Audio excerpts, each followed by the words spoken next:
ley, dominio y ética, la adoración original. Y ejerzan dominio sobre los peces del mar, sobre las aves de los cielos, sobre el ganado, sobre toda la tierra, y sobre todo reptil que repta sobre la tierra.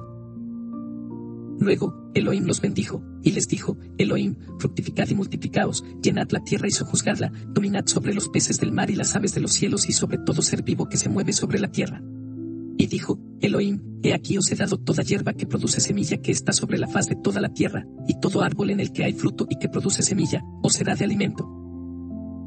Génesis 1, 26b, 28-29. Tomó, pues, YHVH, Elohim al hombre y lo puso en el huerto de Edén para que lo cultivara y lo guardara. Y ordenó YHVH, Elohim al hombre, diciendo, de todo árbol del huerto come libremente, pero del árbol del conocimiento del bien y del mal, no comerás de él, porque el día que comas de él, ciertamente morirás. Génesis 2, 15-17. Porque YHVH, Elohim había formado de la tierra toda bestia del campo y toda ave de los cielos, y los había llevado al hombre para que viera cómo los habría de llamar, y así como el hombre llamó a cada ser viviente, ese es su nombre. Génesis 2:19. Por eso abandonará el hombre a su padre y a su madre, y se unirá a su mujer y serán una sola carne. Génesis 2:24. Hay algo profundo y difícil de expresar en palabras cuando vemos un huerto organizado, limpio, florecido, con árboles frutales y con todo nombrado.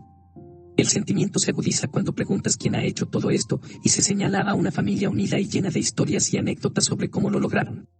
Observa detenidamente que esta imagen contiene exactamente todo lo que el pacto de dominio demanda del hombre. Esto refleja la obediencia y la adoración verdadera y primaria. No es casualidad que la palabra cultivar, Génesis 2, 5 y 15, sea la misma palabra para servir, trabajar y también para adorar a Dios, ver Salmo 2:11 por ejemplo. La palabra esa, esta es largamente utilizada para servir o servicio, tanto así que viene a identificarse con adorar, y no solo a Dios, también a otros dioses, 1 Samuel 8:8 por ejemplo. Para quien trabajamos impacta todo en nuestra vida porque trabajo y obediencia a Dios, nuestro Señor, es lo mismo. Trabajar bajo los términos de Dios y para sus propósitos es verdadera adoración.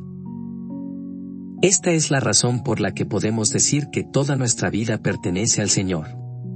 A nuestro Señor no solo le pertenecen nuestras canciones, o 24 horas de un día a la semana, o cosas elevadas que nos hacen sentir confrontados o diferentes cuando las escuchamos.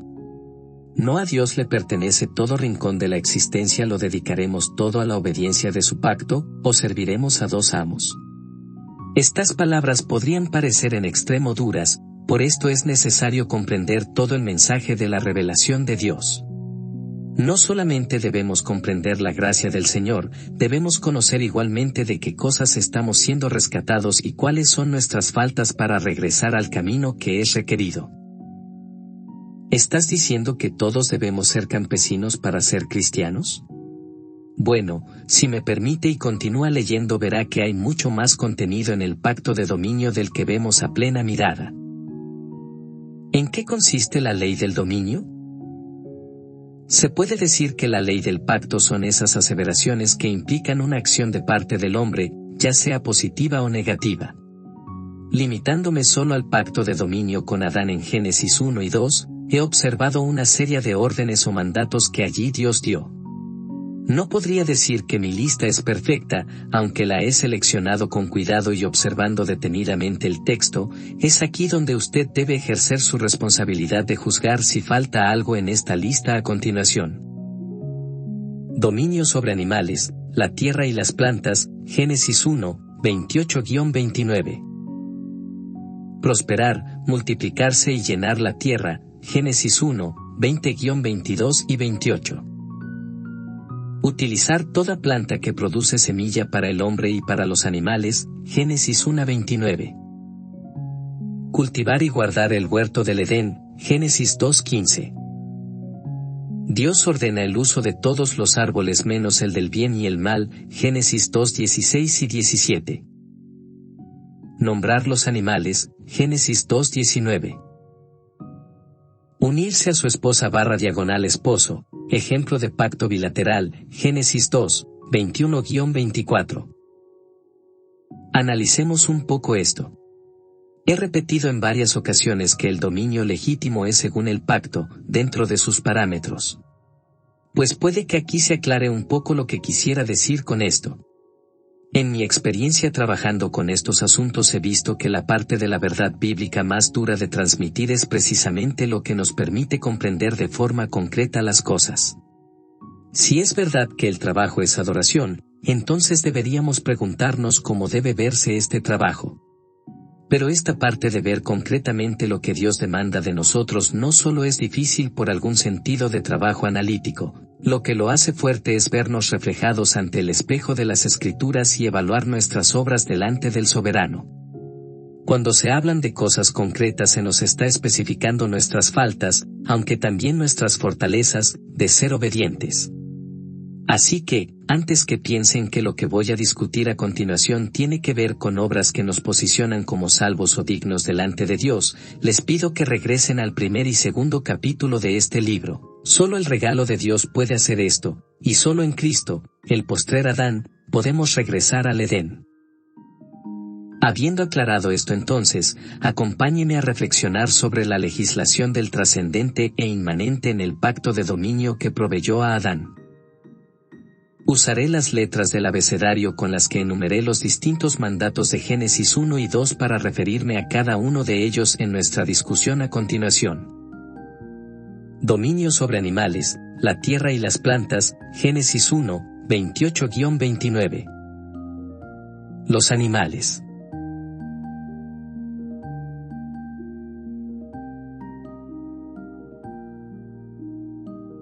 Primeramente, observemos algunas implicaciones de Génesis 1:26. Dice que debemos dominar peces, aves, ganado y reptiles. ¿Significaría esto que podían comérselos, o jugar con ellos, destruirlos o algo así? Bueno, según el verso 29 sabemos que comerlos no está contemplado previo a la caída.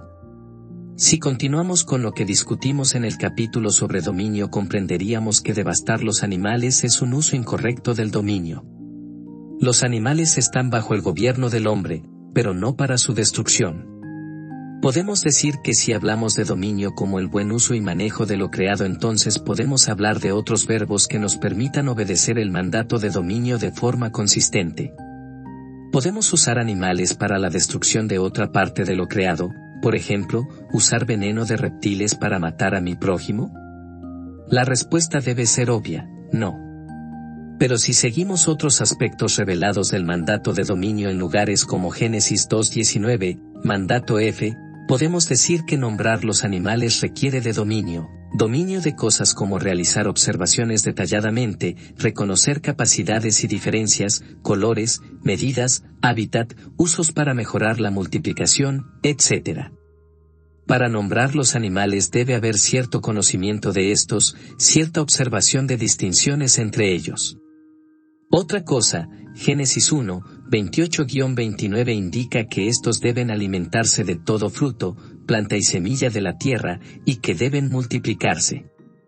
Entonces, si nuestro dominio entorpece o tergiversa esto, entonces es antidominio, es antipacto por ser desobediencia. De haber algo en nuestras mentes que va en contra de esto entonces son nuestros límites adánicos los que deben ser cuestionados, no el pacto de dominio, no la palabra de Dios. De esto podrían desprenderse un sinnúmero de temas, pero primero debemos agotarlo según el dominio. Por ejemplo, ¿podría haber límites para la multiplicación?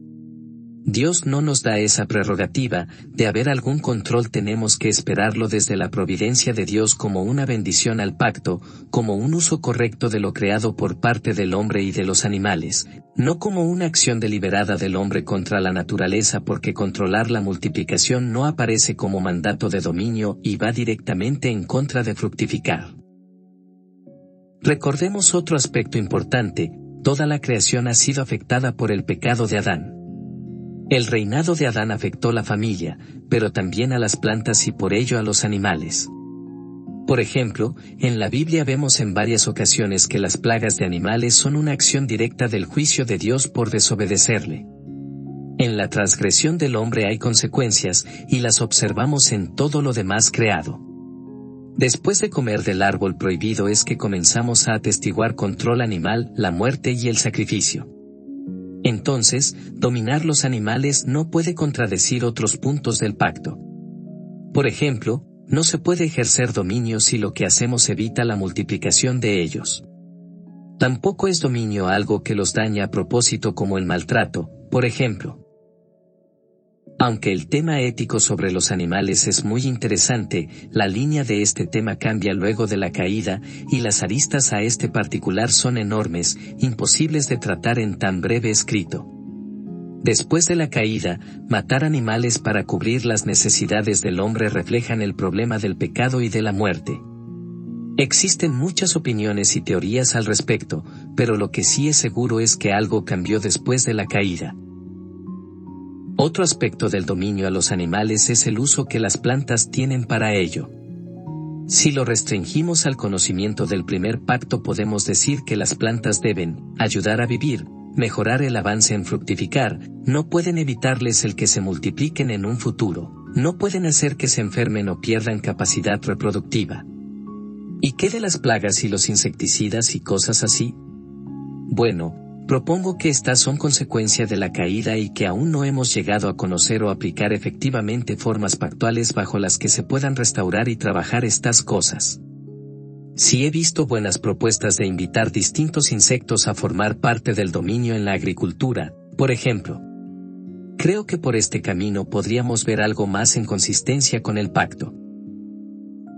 Somos los guardianes de los animales. Ellos nos pueden servir de ayuda, pero este uso está restringido por lo dicho anteriormente.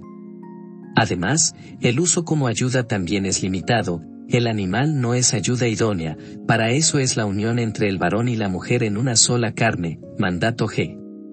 Los animales son de enorme ayuda, son bienes que nos ayudan a producir, mandatos A y D, y a cuidar, mandato D. También, los animales nos recuerdan la trascendencia del Creador. Parte de dominarlos es nombrarlos adecuadamente, mandato F. Dominarlos tiene que ver con entrenarlos, y parte de entrenarlos es recordar que nosotros señoreamos sobre ellos, no viceversa. La tierra. El dominio de la tierra está limitado por los otros puntos del pacto de dominio. Es romper el pacto tanto dañar la tierra como no usarla, dominarla. La tierra debe ser dominada, debemos conocer lo que contiene y para qué tareas del dominio nos sirve. Extraer sus minerales, puestos para el beneficio de todos, es parte del trabajo que conlleva sojuzgar la tierra. Por ejemplo, vemos como una invitación a esto el pasaje de Génesis 2, 11-12 cuando nos habla del oro que se encuentra en el Edén, además del bedelio y piedra ónice. ¿Podrían los minerales de la tierra ayudarnos en las tareas anteriormente discutidas? A miles de años de la primera semana de la creación podemos ver que se han usado muchas rocas y metales para progresar en nuestra responsabilidad del dominio. Como nota final, la palabra hebrea para tierra en el verso 28, Eretz, se usa para naciones también, lo que nos debe recordar la Gran Comisión, Mateo 28. Algunas aplicaciones sobre A. ¿No son las artes plásticas dominio del observar en detalles, de distinguir, de notar diferencias de colores y tonalidades?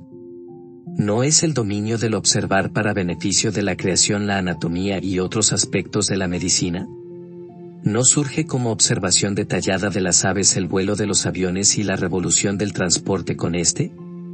¿No fueron las bestias de cargas los mejores amigos del hombre para el dominio sobre la tierra, para la producción, y para obedecer propiamente el mandato de esparcirnos, mandato B y G, cosa que ayuda al sometimiento de toda la tierra y el intercambio de bienes? ¿Cómo obtenemos el material que se usa en todas las expresiones artísticas y folclóricas? Para que el arte sea pactual, o sea, verdadero arte, debe reflejar la trascendencia e inmanencia del Creador. Someter la tierra es la responsabilidad del hombre, que, hecho a imagen de Dios, debe reflejar los atributos comunicables con los que carga. Crear cosas sometiendo la tierra es vivir el pacto, es reflejar, como los encargados, mayordomos y señores de lo creado, a nuestro Creador. Es de aquí que podemos hablar de tecnología, economía, folclore, etc. Prosperar, multiplicarse y llenar la tierra,